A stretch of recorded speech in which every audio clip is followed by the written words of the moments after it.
대표를 맞추는 방법도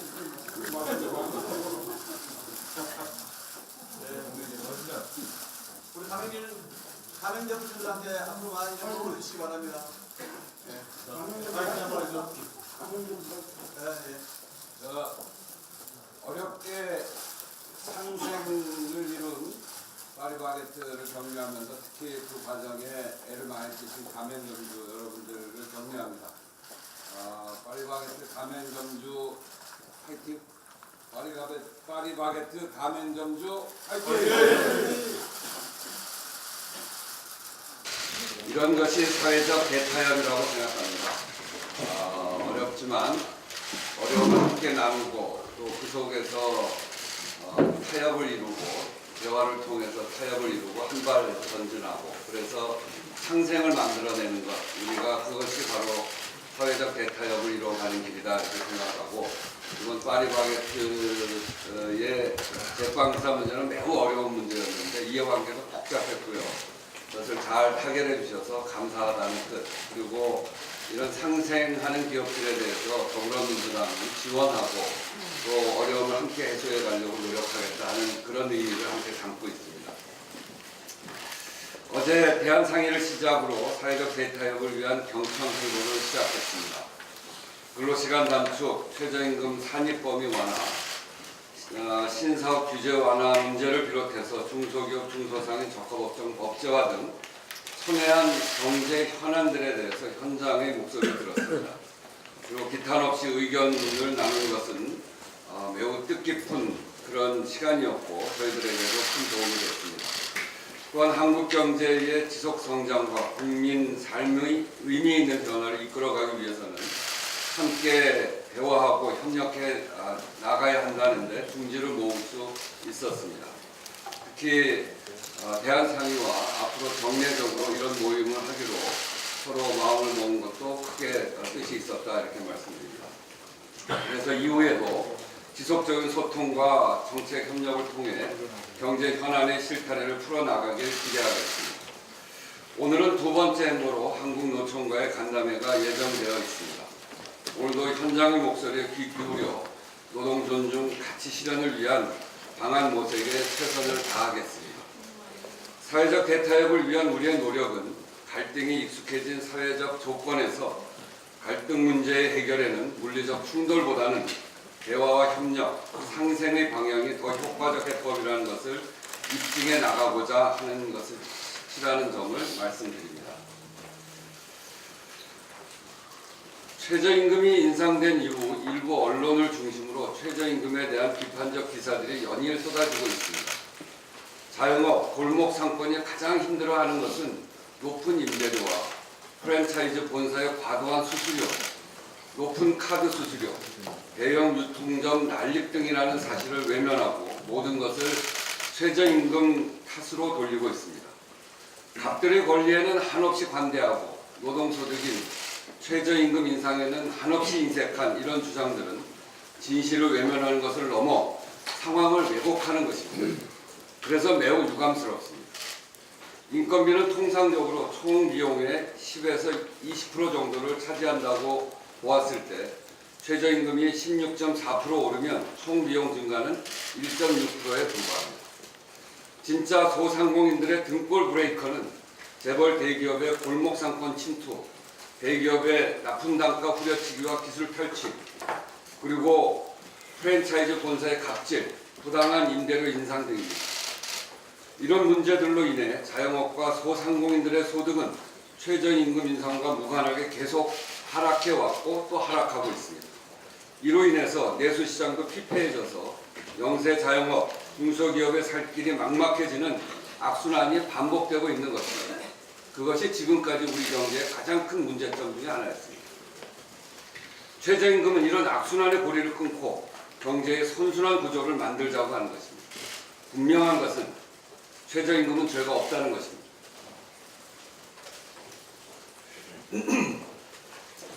국회 개헌 정개특위가 어제 1차 회의를 열고 본격적인 활동에 돌입했습니다. 이번 개헌 정개특위는 기존 특위에서 논의됐던 사안들을 중심으로 개헌과 정치개혁을 속도감 있게 추진하려는 목적에서 설치된 것입니다. 이는 지난 연말 여야 합의 정신의 근간일 뿐 아니라 국민 개헌과 과감한 정치 개혁의 조속한 추진을 염원하는 국민의 바람이기도 합니다. 그런데 개헌 정개특위가 첫 발을 내딛자마자 자유한국당은 개헌 저지를 공언하며 국민 개헌 발목 잡기에 나섰습니다. 어제 자유한국당 소속 특위위원들은 대통령의 신년사를 아전인수격으로 해석하며 기존에 논의되거나 합의된 사항을 무시하는 강짜를 부렸습니다. 특히 어제 자유한국당이 개최한 개헌 방해용 장애 집회에서는 사회주의 개헌이나 김정은식 민주주의 같은 금도를 벗어난 망언이 난무했습니다. 자유한국당의 아무 말 대잔치와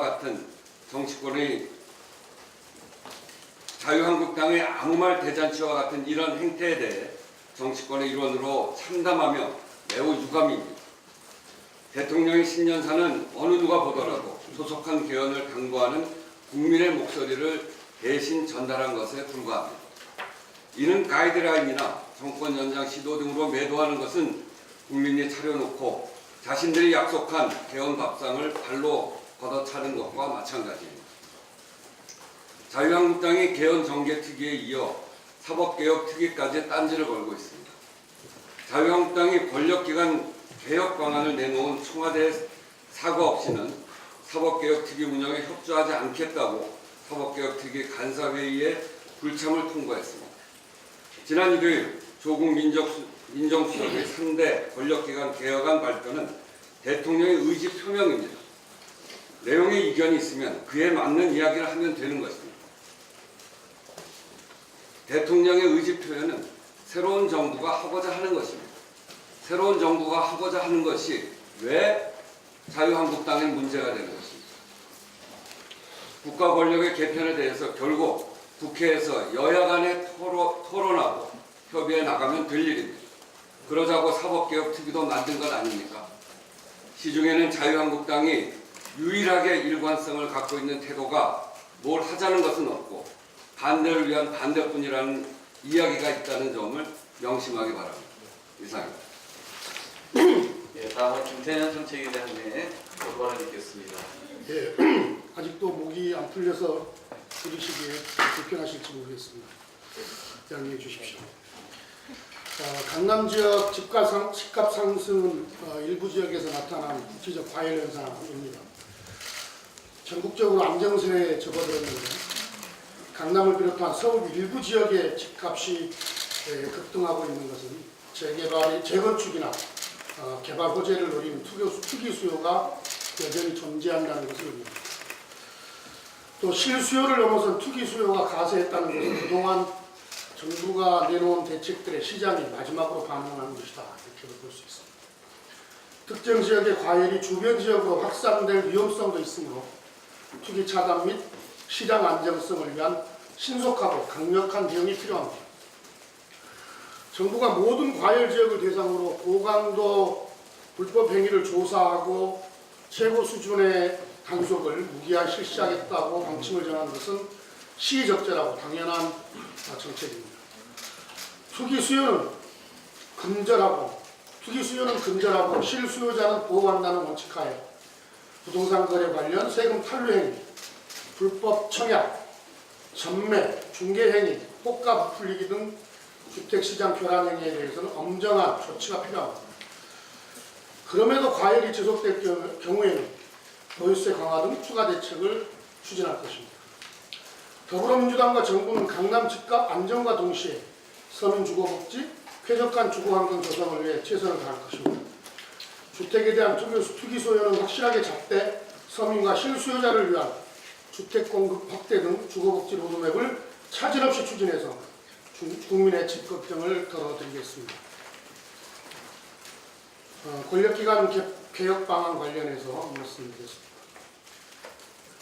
권력기관 개혁안은 상호 견제와 균형으로 권력 남용을 막고 국민을 위한 권력기관으로 재탄생하는 계기를 마련해 줄 것입니다.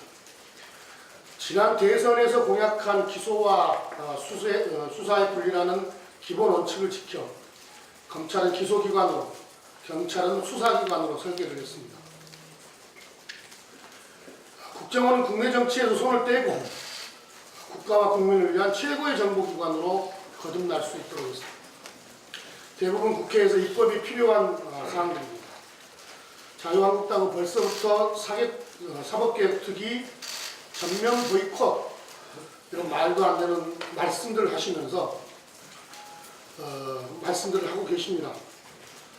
그런데 일부 야당과 또 일부 언론의 비판에 대해서 몇 가지만 말씀드리고자 합니다. 첫째로 국정원에서 대공수사를 떼어내는 것은 실전을 모르는 탁상공론이자 국정원의 정보인맥을 훼손한다는 비판의 말씀이 있으셨습니다. 분명한 것은 사실관계를 분명하게 해야 되는데요. 국정원의 대공수사 기능이 폐지되는 것이 아니라 국정원으로 경찰로 이관되는 것입니다. 그러니까 개혁안은 국정원이 여전히 갖게 될 대공 정보 수집 기능과 또 경찰의 강화된 경찰의 대공 수사 기능을 접목시키는 것. 이게 미국의 CIA, FBI 다 그렇게 운영을 하고 있지 않습니까? 국정원에서 대공수사의 전문성을 갖춘 대공수사 인력이 경찰의 대공수사 기관으로 합류를 하게 됩니다. 안보수사처를 별도로 둔 것은 정보인맥을 훼손하는 것이 아니라 오히려 개성 발전시킨 것이고 선진국형 정보 수집과 수사 체계로 개혁하는 것이다. 그 말씀드립니다. 또 하나의 지적이 코드 인사로 공수처마저 장악하려는 의도다. 이런 비판을 접합니다. 오히려 거꾸로 되묻고 싶습니다. 수사기관 장악을 위한 것이라면, 그런 목적이라면 왜 굳이 새롭게 공수처를 만들 필요가 있겠습니까? 오히려 인사에 훨씬 더 민감한, 또 더 큰 조직이기 때문에 훨씬 더 인사에 민감한 검찰이나 경찰을 장악하는 게 훨씬 더 쉽지 않겠습니까? 지금 안으로 나와 있는 공수처가 거부하는 검사 25명의 작은 조직입니다. 거기다가 지금 국회 논의 과정에서 공수처장 추천에 여야가 참여하는 방안이 논의되고 있습니다. 이런 점까지 고려한다면 코드 인사 운운하는 것은 사실관계에 맞지도 않고 공격을 위한 공격에 불과하다라는 말씀입니다. 세 번째로 경찰공화국을 만들어 정권이 수적처럼 부리려고 경찰의 권력을 집중시킬 것이라는 주장에 대해서 말씀드리겠습니다. 경찰의 권력 집중을 막기 위해 여러 안전장치를 마련한 것은 다 알고 계시지 않습니까? 경찰을 크게 국가경찰과 지방경찰을 이분화시키고 국가경찰에서도 수사경찰과 행정경찰을 별도로 분리하고 행정경찰이 수사에 관여하지 못하도록 국가수사본부에 수사권을 부여하기로 한 것입니다. 대공수사권은 국가경찰 산하이긴 하지만 인사와 예산 등이 완전히 분리된 안보수사처에서 담당하게 됩니다. 경찰이 권한을 넘겨받을 역량과 준비가 되어 있는지 의심을 제기하는 분들도 계십니다. 또 그런 언론도 있습니다. 행정경찰을 분리하여 수사를 전담할 경찰의 전문성을 제고하고 행정경찰의 수사 지휘권을 폐지해서 공정한 수사를 가능하게 했습니다. 경찰이 수사 전담기관으로 탈바꿈하면 그에 따라 전문성도 향상될 것으로 기대합니다. 권력기관 개혁 성패의 핵심은 국회 입법입니다. 국민은 국회와 정치권의 동향을 예의주시하고 있습니다. 논의조차 거부하는 제1야당의 태도와 막무가내 비판을 이해하고 받아들일 국민은 없습니다.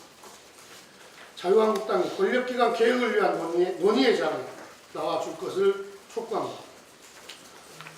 한 말씀을 드리겠습니다. 홍준표 대표가 연일 막말을 쏟아내고 계시는데요. 이번에는 우리 국민들의 모든 에너지를 모아서 평화올림픽으로 만들어야 되는 평창올림픽을 폄훼하고 또 훼손하는 말씀을 거의 끊임없이 하고 계십니다. 평창올림픽을 계기로 이제 남북대화의 물꼬가 트이게 됐습니다. 남북은 지난 고위급 회담을 통해 북한의 평창 동계올림픽 참가와 군사당국회담에 합의하고 어제는 140여 명 규모의 북한 예술단 파견이라는 성과도 만들어냈습니다. 미국과 중국도 또 주변국들도 이번 남북관계의 성과에 아낌없는 지지를 보내고 있는 상황에서 평창올림픽을 계기로 평화적 남북관계가 구축될 수 있도록 여야 모두 한마음으로 대화 국면 관리에 만전을 기해합니다. 더불어민주당과 문재인 정부는 오직 국민만을 바라보면서 이번 남북회담이 한반도 평화를 위한 최선의 성과를 낼 수 있도록 모든 지원을 아끼지 않을 것입니다. 방금 말씀드렸듯이 이 최근의 남북 대화 모드에 대해 막말을 퍼붓는 홍준표 대표에게 한 말씀 드리겠습니다. 평창올림픽을 평화올림픽으로 치러 남북관계의 개선의 계기로 삼겠다는 것은 평창올림픽 유치 당시부터 민주당만의 다짐이 아니라 여야를 넘어선 국민적 합의사항이었습니다.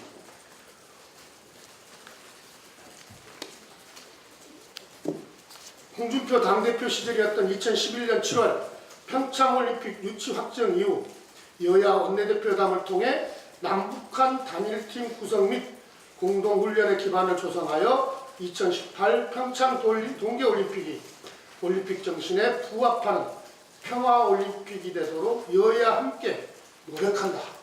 이렇게 합의를 한 바도 있습니다. 또한 평창 동계올림픽 유치 이후 홍준표 대표는 이명박 대통령과 청와대 오찬회동에서 대통령에게 직접 평창 동계올림픽 유치 이후에 남북관계의 새로운 계기 마련을 위한 전환에 대한 검토가 요망된다. 이렇게 건의한 바도 있습니다. 자신들이 집권 여당이 되었더라도 앞장서서 추진했을 일을 제1야당 홍준표 대표는 스스로 찬물을 끼얹고 혐오스러운 막말 행보를 계속하고 있습니다. 특히 이번 며칠간은 문재인 정부가 올림픽을 세계 스포츠 행사가 아닌 남북관계 정치쇼에 이용한다. 남북대화는 화려한 정치쇼라는 비난을 쏟아내고 있는데 문재인 정부가 실패해야 보수 야당이 흥하는 것이 아닙니다. 당리당략이 아닌 국익을 우선적으로 생각할 때입니다. 말씀도 가려가며 해주시길 바랍니다. 감사합니다. 예, 다음은 세 분의 현안 발언이 있겠습니다. 먼저 홍준표 정책위 수석부장의 현안 발언입니다.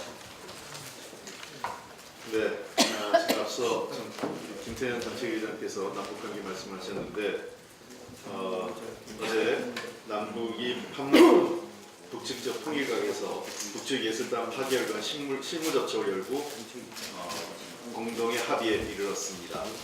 특히 북측에 상전 관현악단 140여 명 구성을 된 예술단을 우리 서울하고 강릉 파견에서 한국에 파견해서 서울하고 강릉에서 두 차례 공연을 하게 된 것은 매우 의미 있는 일이 아닐까 생각을 합니다. 70년대 미중 관계를 해빙하는 그 핑퐁 외교처럼 2018년 2월 2018 1월이네요. 2018년 1월 한반도의 그 어려움을, 한반도의 위기 상황을 문화와 스포츠가 헤딩을 이루어가고 있는 것 아닌가 생각을 합니다.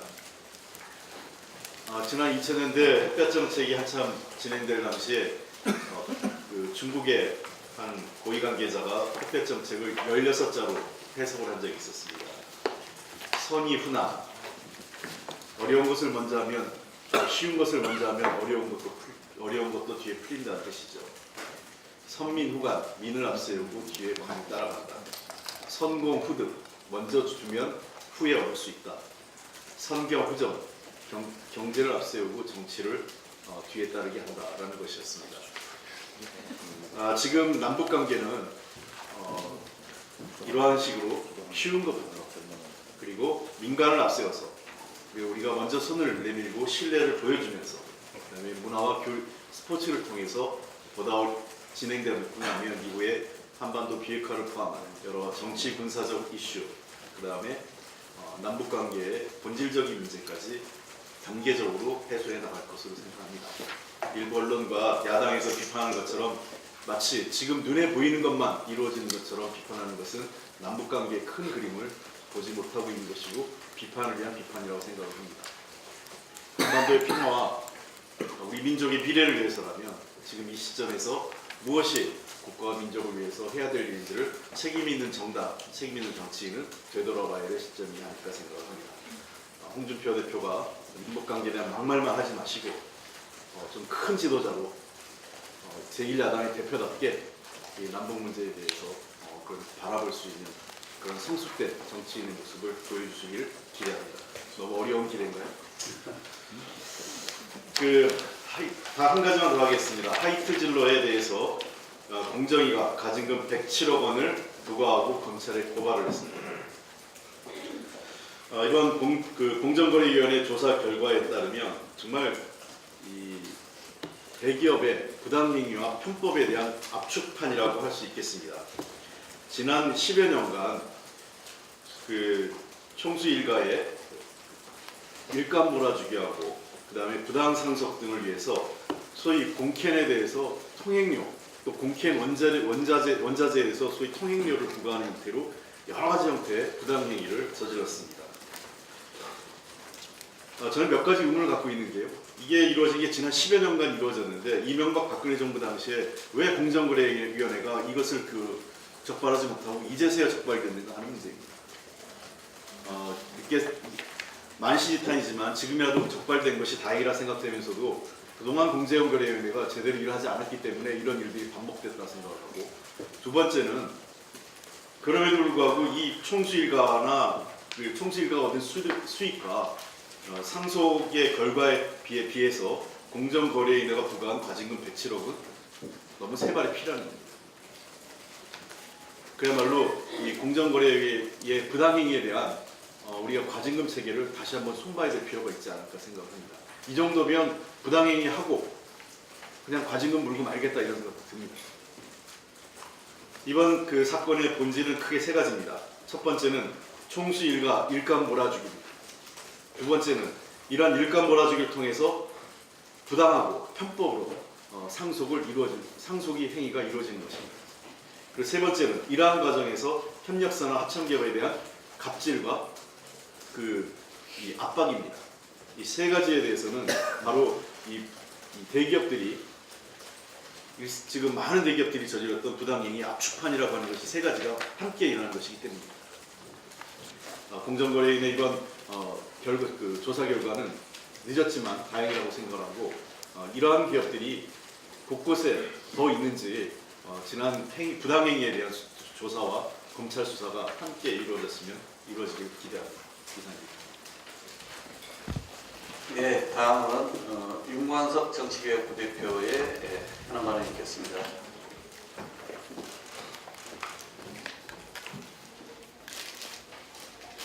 네, 신년에 여러 가지 과제가 있지만 국회는 개헌과 정치개혁의 과제에 직면해 있습니다. 개헌과 정치개혁의 시간이고 마지막 골든타임입니다. 어제 작년에 개헌특위와 정치개혁특위를 통합한 헌법개정 정치개혁 특별위원회 전체회의가 처음으로 개최되었습니다. 위원회의 구성과 상정례를 겸한 자리로서 참석한 위원들의 각오를 국민께 밝히는 자리이기도 했습니다. 또한 정세균 국회의장께서도 특별히 참석해서 그동안의 성과에 기초해서 늦어도 2월까지는 개헌안을 마련해야 한다고 강조했습니다. 그러나 시대에 부응하는 국민과의 약속인 헌법 개정과 민심을 제대로 반영하는 선거제도 개선을 바라는 국민의 명령에 대해서 자유한국당은 헌법 개정에 대해서는 의지보다는 정략적인 의도만 확인했습니다. 이번 헌법 개정 정치개혁 특별위원회는 그동안의 논의의 성과에 기초해 신속하게 결실을 맺어야 하는 막중한 소임을 짊어지고 있습니다. 헌정특위는 새롭게 갑자기 만들어진 것이 아니라 작년 1년간 논의했던 개헌특위와 하반기 내내 논의했던 정개특위의 논의의 성과를 기초로 해서 그동안 충분히 논의한 내용들의 쟁점과 의견을 정리해서 국민께 헌법 개정과 선거제도 개선이라는 결실을 하루속히 보여드려야 하는 임무를 갖고 있습니다. 특히 얼마 남지 않은 지방선거를 원만하게 치르기 위한 지방선거 광역원 정수 및 선거구 획정은 가장 먼저 신속하게 논의 처리되어야 합니다. 그러나 자유한국당은 막중한 책임이라고 말하면서도 당리당략을 앞세우며 기득권 지키기에 매몰되어 이러한 중체대한 소임을 외면한 채 시간 끌기에 몰두하는 모습을 드러냈습니다. 특히 당에서는 관제개헌 운운하며 국민개헌 저지 장애 집회까지 하는 꼴불견 무책임한 태도를 보이고 있습니다. 해야만 하고 할 수 있음에도 하지 않는 것은 책임 방기입니다. 자유한국당만 태도를 바꾸면 2월까지 헌법 개정과 선거제도 개선을 충분히 해낼 수 있습니다. 그동안 많은 논의가 정리되어 있는 상태입니다. 특히 작년에 선거에서 국민께 약속했던 6월 개헌 문제에 대해서 이제 와서 관제개헌 운운하며 특위를 시간 끌기용으로 활용한다든가 또한 개헌 저지의 의도를 드러낸 장애투쟁을 하는 것은 무책임한 일입니다. 즉시 중단하고 국민과의 약속인 개헌과 정치개혁을 위해 헌정특위에 적극 참여, 협조할 것을 강력히 다시 한번 촉구합니다. 이상입니다. 예, 제가 좀 마무리를 하겠습니다. 오늘 이제 헌정특위하고 사개특위에 대해서 말들이 많이 나왔습니다. 그래서 자유한국당이 개헌 논의는 정작 해방하면서 장애투쟁에는 나선 것, 정말 자유한국당은 개헌특위를 또 합의해놓고선 고의적으로 태업과 시간 끌기로 개헌을 무산시키려는, 즉 말과 행동이 다른 개헌 반대 엑스맨으로 보입니다. 자유한국당은 늦은 추천으로 이미 지각 출발한 이 헌정특위가 긴 상견례만 마치고 다음 회를 8일 후인 23일과 24일에 개최하기로 했는데 이는 대단히 느슨한 회의 운영입니다. 더욱이 자유한국당은 개헌 소위와 정계 소위 명단조차 제출하고 있지 않아서 소위 활동이 언제 이루어질지도 모릅니다. 자유한국당은 6월 지방선거 동시 개헌 반대를 위해서 개헌 내용의 본격적인 검토도 반대하겠다는 것인지 되묻지 않을 수 없습니다. 이런 자유한국당의 태도는 빈 수레가 요란하다는 국민적 비판과 특히 무용론을 불러올 겁니다. 안상수 의원의 세월호 교통사고 비유와 개헌 비용 발언, 나경원 의원의 나쁜 개헌 발언, 강효산 의원의 개헌 개항론 주장에 이르기까지 자유한국당은 개헌 내용 검토보다는 거담적으로 반대를 위한 반대만 주장하고 있는 겁니다. 어제 자유한국당 장애투쟁에서는 문재인 관제 개헌 주장까지 나왔다는데 마치 대통령이 개헌안을 내놓은 것이 잘못된 것이냐 여론을 호도하는 겁니다. 헌법에는 국회의원 제적 과반수 또는 대통령 발의로 제한한다고 명문화되어 있는데 대통령 발의권을 반대하는 것은 헌법을 부정하는 행위입니다.